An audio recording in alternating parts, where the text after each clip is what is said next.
பெருமாளை வழிபாடு செய்வதற்கு உகந்த மாதம் அப்படின்னு சொல்லப்படும் இந்த புரட்டாசி மாதம் நாளை புதன்கிழமையோடு பிறக்க இருக்கு. இந்த அற்புதமான மாதம் செப்டம்பர் 17ஆம் தேதி துவங்க இருக்கும். இந்த மாதம் 31 நாட்களும் இந்த ஒரு விஷயத்தை தவறாமல் நம்ம செஞ்சோன்னா போதும் போதும் அப்படின்னு சொன்னாலும் பணம் தாறுமாறாக சேரும் அப்படிங்கிறத பற்றி இந்த பதிவில் நம்ம தெரிஞ்சுக்கலாம். வணக்கம். நம்ம இறையொளி திருவருள் சார்பாக உங்கள் எல்லாருக்குமே அன்பான வணக்கங்க. செப்டம்பர் 17ஆம் தேதி புதன்கிழமையோடு பிறக்கவிருக்கும் இந்த புரட்டாசி மாதம் முதல் நாளிலிருந்து அடுத்து வர 31 நாட்களும் அக்டோபர் 17ஆம் தேதி வரைக்கும் இந்த புரட்டாசி மாதம் இருக்குது. இந்த 31 நாட்களும் தவறாமல் இந்த ஒரு விஷயத்தை நம்ம செய்வதன் மூலம் பணம் சேரும் அப்படிங்கிறதும் தமிழ் மாதங்களில் சிறப்பு வாய்ந்த புண்ணியம் தரும் மாதங்களில் ஒன்று தான் இந்த புரட்டாசி மாதம் அப்படிங்கிறது உண்மை.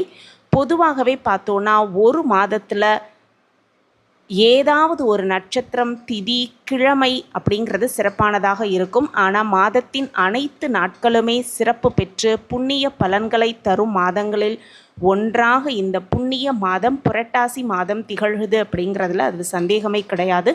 சூரிய பகவான் கன்னி ராசியில் பயணிக்கும் மாதமான புரட்டாசி மாதத்தின் முதல் நாள் துவங்கி கடைசி நாள் வரை எந்த நாளில் நம்ம என்ன செய்தாலும் அதற்கு ஒரே மாதிரியான பலன் கிடைக்கும் அப்படிங்கிறதும், புரட்டாசி பெருமாளுக்குரிய மாதம் அப்படிங்கிறதுனாலும் 31 நாட்களும் தொடர்ந்து இந்த ஒரு விஷயத்தை நம்ம செஞ்சுக்கிட்டு வர அதனுடைய பலன் அப்படிங்கிறத அபரீதமாக இருக்கும் அப்படிங்கிறதான் உண்மை. புரட்டாசி மாதம் முழுவதுமே பெருமாளை நினைத்து விரதம் இருக்க முடியாதவர்கள் கூட இந்த ஒரு சின்ன விஷயத்தை செய்து வழிபாடு செய்யும் பொழுது மிக சிறப்பான பலனை அதீதமாக பெற்றுக்கொள்வதற்கான வாய்ப்பு அதிகமாகவே இருக்குது அப்படிங்கிறதான் உண்மை. அப்படி 31 நாட்களும் செய்ய வேண்டிய மிக மிக முக்கியமானது என்ன அப்படிங்கிறத இப்போ நம்ம ஒவ்வொன்றா தெரிஞ்சுக்கலாம். பெருமாளை தரிசனம் நடத்தி முடித்ததும் தீர்த்தம் வாங்கி அருந்தும் வழக்கம் அப்படிங்கிறது பார்த்தோன்னா எல்லா கோவில்களிலும் கடைப்பிடித்து வராங்க. தீர்த்தம் சிறப்பும் மேன்மையும் உள்ளதாக உணர்ந்தோன்னா அதை புண்ணிய ஜலம் அப்படின்னு பெயரிட்டு அருந்துகிறோம். இதன் புனித தன்மையையும் தூய்மையையும் நம்பாதவர்கள் அதனுடைய பயன்களை அங்கீகரிப்பது கிடையவே கிடையாது. வீடுகளில் இறை சமமாக கருதியே துளசி செடியை நட்டு நம்ம வழிபாடு செய்கிறோம். அவ்வளவு சிறப்பு மிகுந்த அந்த துளசி தீர்த்தத்தை தினமுமே வீட்டில் தீபமேற்றி வழிபாடு செய்யும் பொழுது பெருமாளுக்கு அந்த துளசி தீர்த்தம் வைத்து வழிபட்டு வீட்டில் இருக்கிறவங்க எல்லாருமே அதை சாப்பிட்டு வந்தோன்னா நிச்சயமாக நம்ம எதிர்பார்க்காமல் பணம் கிடைக்கணும் அப்படின்னு நினச்சிக்கிட்டு இருக்க அந்த நேரத்தில் கூட எதிர்பாராத நேரத்தில் கூட நமக்கு பணம் வந்து சேரும், செல்வ செழிப்பு அதிகரிக்கும், நினைத்து பார்க்க முடியாத அற்புத மாற்றங்கள் நம் வாழ்வில் நடக்கும் அப்படிங்கிறதான் உண்மை. வீட்டில் துளசி மாடம் இருந்ததுன்னா விளக்கேற்றி மாதம் முழுவதும் புரட்டாசி மாதம் முழுவதுமே அந்த துளசி செடியை பராமரிப்பது ரொம்ப ரொம்ப சிறப்பு. கோவிலில் கிடைக்கும் துளசி தீர்த்தத்துக்கு மருத்துவ குணங்கள் நிறையவே இருக்குது அப்படின்னு நமக்கு தெரியும். துளசி தீர்த்தத்துக்காக நம்ம கோவிலுக்கு செல்ல வேண்டியது கிடையாது. வீட்டிலேயே துளசி தீர்த்தம் தயார் செய்யலாம். 31 நாட்களும் கோவிலுக்கு போய் துளசி தீர்த்தத்தை வாங்கி பருகி பெருமாளை சேவிக்கணும் அப்படிங்கிறவங்க முடியாத பட்சத்தில் வீட்டிலேயே தாராளமாக செய்து கொள்ளலாம். சுத்தமான நீரை விட துளசி தீர்த்தம் பல 1000 மடங்கு நமக்கு நன்மை தருவதாக சொல்லப்பட்டிருக்கு. அந்த துளசி தீர்த்தத்தை தினமுமே பூஜை அறையில் வைத்து வழிபட்டு வீட்டில் இருக்கிறவங்க எல்லாருமே அதை பருகும் பொழுது பல சிறப்பான மாற்றங்கள் நடைபெறுவதை நம்ம கண்கூடாகவே பார்க்கலாம்.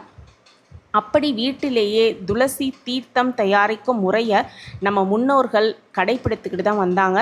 ஒரு பாத்திரத்தில் சுத்தமான குடிநீர் எடுத்து அதில் 4 அல்லது 5 துளசி இலைகளை பறித்து இட்டு வைத்து அதை தீர்த்தமாக உபயோகிக்கலாம். அதோடு சேர்ந்து ஒரு சிட்டிகை ஏலக்காய் பொடியும் கொஞ்சமாக பச்சை கற்பூரமும் சேர்ந்து வைத்து அந்த துளசி தீர்த்தத்தை பூஜை அறையில் தினமுமே தீபம் ஏற்றும் பொழுது அந்த துளசி தீர்த்தம் வைத்து வழிபாடு செய்து அதே போல் பெருமாளுக்கு ரொம்பவே பிடித்தமான தாயாருக்கும் ரொம்பவே உகந்தமான டைமண்ட் கற்கண்டு நைவேத்தியமாக வைத்து வழிபட்டு இதை 31 நாட்களும் செய்து வீட்டில் இருக்கிறவங்க எல்லாருமே அதை பிரசாதமாக எடுத்துக்கொள்ளலாம்.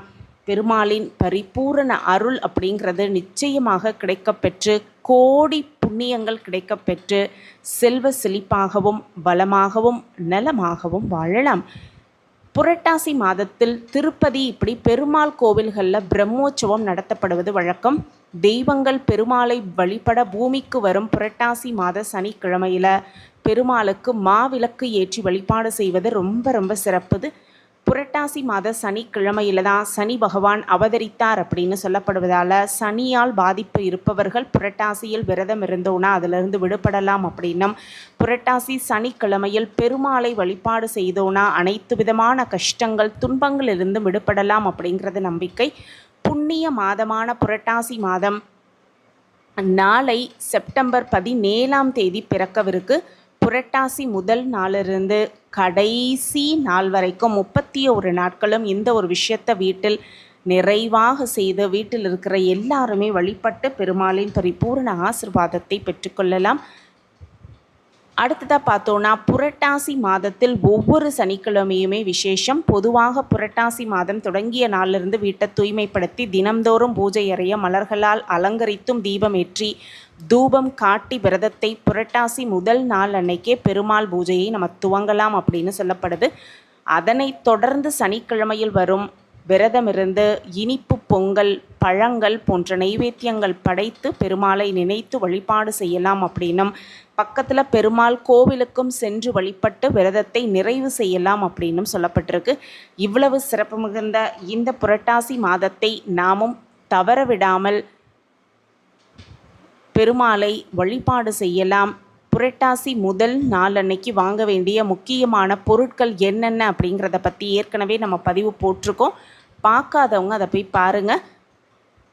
அந்த பொருட்களை வாங்கி பூஜை அறையில் வைத்து வழிபாட்டு புரட்டாசி மாதத்தை இனியதாக துவங்கலாம். 31 நாட்களும் இந்த ஒரு விரதத்தை கடைப்பிடித்து சந்தோஷமாகவும் வளமாகவும் நலமாகவும் வாழலாம். அதே போல் புரட்டாசியில் விரதமிருந்து வழிபாடு செய்பவர்களுக்கு பல புண்ணியங்கள் கிடைக்கும் அப்படின்னும், செல்வ செழிப்போடு வாழ்வதற்கான அனைத்து வாய்ப்புகளும் கிடைக்கும் அப்படின்னும், கோடி ரூபாய் கடன் இருந்தாலும் அந்த கடனிலிருந்து விடுபடுவதற்கு எல்லா வாய்ப்புகளையும் பெருமாள் வழங்குவார் அப்படிங்கிறதான் உண்மை.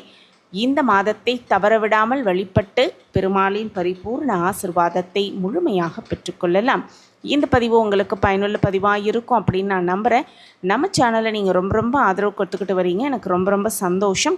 உங்கள் ஆதரவும் மென்மேலும் கிடச்சிக்கிட்டே இருக்கும் அப்படிங்கிற நம்பிக்கையோடு மீண்டும் ஒரு புதிய பதிவில் பார்க்கலாம். இந்த பதிவு உங்களுக்கு பிடிச்சிருந்ததுன்னா மறக்காமல் லைக் பண்ணுங்கள், ஷேர் பண்ணுங்கள், அப்படியே ஒரு கமெண்ட்டையும் போட்டுருங்க. உங்கள் கமெண்ட் தான் எங்களுக்கு மிகப்பெரிய ஒரு ஊக்கமாகவே இருக்கும். மீண்டும் ஒரு புதிய பதிவில் பார்க்கலாம். நன்றி, வணக்கம்.